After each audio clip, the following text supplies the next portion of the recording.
हल्ला मनेस के आरएचसी अस्पताल को इलाका की तिबी सहूलत के लिए बनाया गया है, लेकिन अस्पताल का एमबीबीएस डॉक्टर समेत 50 मुलाजमों पर मुश्तमिल अमला अस्पताल को ताले लगाकर ख्वाब खरगोश के मज़े लेने में मसरूफ़ है।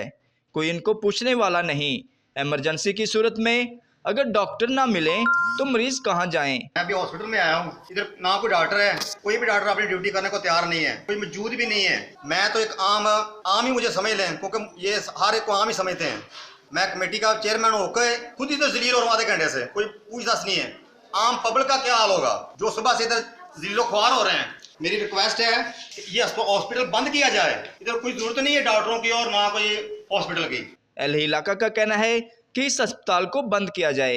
कैमरामैन एडी के साथ जान अली जान, हल्ला न्यूज़, हल्ला मनेस।